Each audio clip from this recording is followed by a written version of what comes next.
सर्दियां आते ही ये चटकारेदार चटपटा मीठा खट्टा च्यवनप्राश हर किसी के घर में दिखने लग जाता है। वैसे तो हर उम्र के लोग ये पसंद करते हैं और बुजुर्गों के लिए तो ये सर्दियों के वक्त बीमारी से बचाने का रामबाण इलाज होता है। और बचपन में ये च्यवनप्राश का डिब्बा किसी खजाने से कम नहीं था। अक्सर आपने भी कई बार अपने दादाजी या फिर बड़े बुजुर्गों की अलमारी से निकाल कर इसे चम्मच भर के चाटने का मजा तो लिया ही होगा। क्यों लिया ही ना। क्या करें यार, ये इतना टेस्टी होता है कि रहा ही नहीं जाता इससे, है ना। अब इसे भले ही चुरा कर खाना पड़े या सबके सामने खाना पड़े, लेकिन खाए बगैर तो मन भरता ही नहीं है।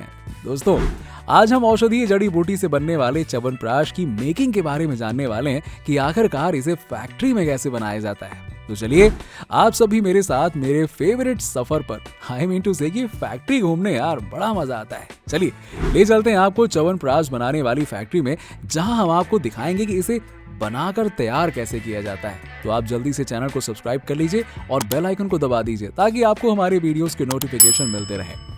दोस्तों, च्यवनप्राश को इस फैक्ट्री में बनाया जाता है जो फैक्ट्री च्यवनप्राश का सबसे लोकप्रिय ब्रांड है।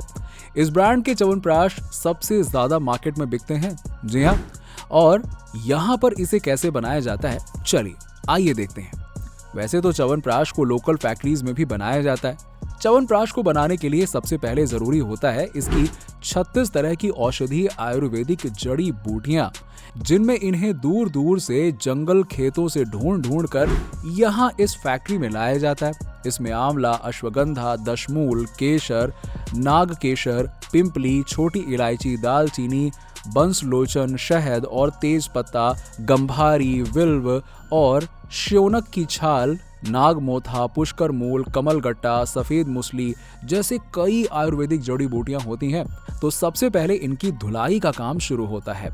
सबसे पहले इन सबको अच्छे से धो लिया जाता है। ताजे पानी से धो लेने के बाद अब इन सभी इंग्रेडिएंट्स में सबसे जरूरी इंग्रेडिएंट्स आंवला होता है। इसे अलग से ट्रीट किया जाता है।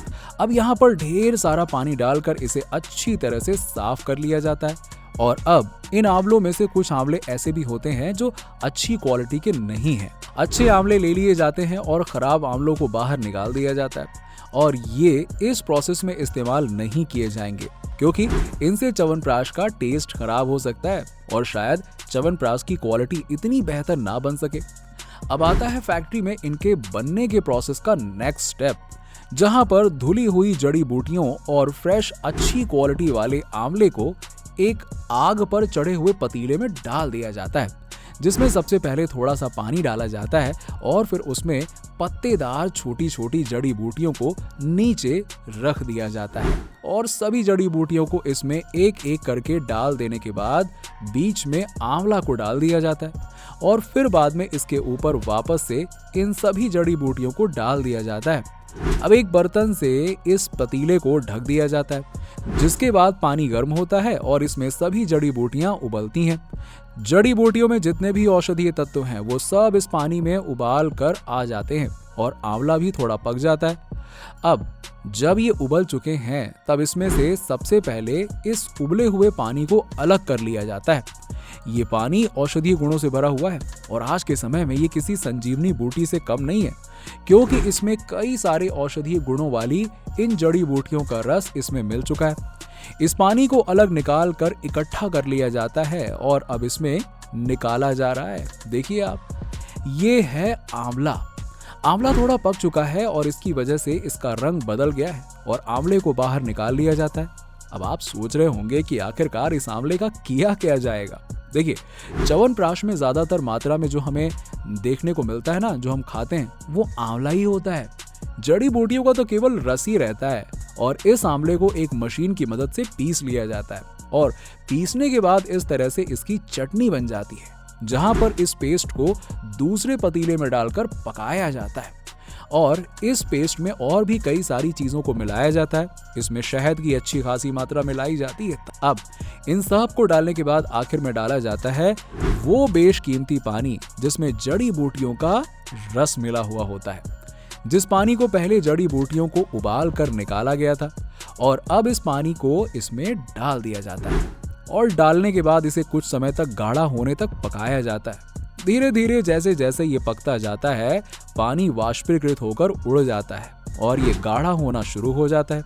इसका रंग भी बदलना शुरू हो जाता है। अब ये बिल्कुल ब्राउन दिख रहा है और धीरे धीरे इसकी डार्कनेस बढ़ जाती है। पानी की मात्रा खत्म हो जाती है और ये बचता है सिर्फ जड़ी बूटियों और आंवला शहद से बना हुआ ये, जो शरीर को सर्दियों में खास तौर पर कई तरह की बीमारियों और शरीर की सभी जरूरतों को पूरा करने वाला ये च्यवनप्राश है। तो दोस्तों, फैक्ट्री में ये च्यवनप्राश यहाँ तो बन चुका है, पर इसे आप तक पहुंचाने के लिए तो ये च्यवनप्राश का पेस्ट अब पैकिंग एरिया में भेजा जाएगा, जहां पर बड़ी बड़ी मशीनों के जरिए इसे पैक करने का काम किया जाएगा। तो चलिए चलते हैं पैकिंग एरिया में और देखते हैं कि इसे पैक कैसे किया जा रहा है। अब यहाँ पर इसे पैक करने के लिए एक बड़ी सी फिलिंग मशीन होती है। इसके अंदर ये च्यवनप्राश का पेस्ट भर दिया जाता है और सामने से कन्वेयर बेल्ट पर प्लास्टिक से बने हुए ये खाली डिब्बे एक के बाद एक लाइन से आते चले जाते हैं, जो इस फिलिंग मशीन से होकर गुजरते हैं। और फिलिंग मशीन के नीचे से जैसे ही ये खाली डिब्बा जाता है, फिलिंग मशीन उसमें एक के बाद एक च्यवनप्राश के पेस्ट को नोजल के जरिए सही क्वांटिटी में भर देती है। कुछ ही सेकंड्स में कई सारे च्यवनप्राश के डिब्बे एकदम तैयार हो जाते हैं, जिनको आगे कन्वेयर बेल्ट पर मशीन से आगे बढ़ते ही दूसरी मशीन, जो कि फिलिंग मशीन का हिस्सा है, च्यवनप्राश के डिब्बों को सील पैक करके बढ़िया से ढक्कन लगा देती है। अब इस तरह से ये च्यवनप्राश के डिब्बे आप तक पहुंचने के लिए बस तैयार हो चुके हैं। कुछ ही किलोमीटर का सफर तय करके ट्रकों की मदद से ये मार्केट में पहुंच जाएंगे और मार्केट से आप खरीद कर इन्हें अपने घर ले जाएंगे और बढ़िया स्वादिष्ट औषधियों गुण वाले च्यवनप्राश का स्वाद आप आनंद के साथ लेंगे और अपने शरीर को भी एनर्जी और फुर्ती के साथ भर देंगे। तो दोस्तों, च्यवनप्राश की मार्केटिंग में इस्तेमाल किए जाने वाले एडवर्टाइजमेंट में आपने कई बार देखा होगा कि कैसे इस च्यवनप्राश को खाते ही एक बूढ़ा आदमी भी फुर्ती से दौड़ने लगता है और वो पल भर में ही जवान हो जाता है। पर क्या आप जानते हैं कि असल में च्यवनप्राश को इसी उद्देश्य के लिए च्यवन ऋषि के द्वारा बनाया गया था, ताकि वो फिर से दोबारा जवान हो सकें। चलिए आपको च्यवनप्राश के इतिहास के बारे में थोड़ा सा बता देते हैं लगे हाथ। देखिए, च्यवनप्राश का अस्तित्व भारत में काफी पुराना है। ये भारत में महाभारत और पुराणों के काल से भी अस्तित्व में था और वहीं से आगे ये प्रचलित होकर आज के समय में भी चला आ रहा है, जिसे हम खा रहे हैं। च्यवनप्राश के फॉर्मूले को असल में अश्विनी कुमार, दो जुड़वा भाइयों ने बनाया था। महाभारत काल के समय में वैदिक प्राचीन ग्रंथों में इसका जिक्र मिलता है, जिसके अनुसार इन दो जुड़वा भाई, जो वैदिक समय में देवों के राजवैद्य हुआ करते थे, एक बार इन्हें च्यवन ऋषि को दोबारा से जवान करने के लिए एक खास तरह की औषधि का निर्माण करने के लिए कहा गया। जिसके बाद इन दो जुड़वा भाइयों ने 8 ऐसे औषधीय पौधों की खोज की जिनमें मौजूद तत्वों की मदद से च्यवन ऋषि वापस से युवावस्था को पा सकते थे। ये औषधि ऋषि च्यवन के लिए बनाई गई थी, इसीलिए इसका नाम च्यवनप्राश रखा गया। आज भी दोस्तों हरियाणा के नारनौल शहर से 8 किलोमीटर की दूरी पर एक पहाड़ी है जिसका नाम दोषी है। दोषी में आज भी च्यवन ऋषि का आश्रम है, जहां आज भी कई सारे पर्यटक यहां इस पहाड़ी पर इस आश्रम को देखने और उस जगह को देखने आते हैं जहां पर च्यवन ऋषि रहते थे और इस तरह की किसी औषधीय गुणों वाली एक खास जड़ी बूटी का पेस्ट तैयार हुआ।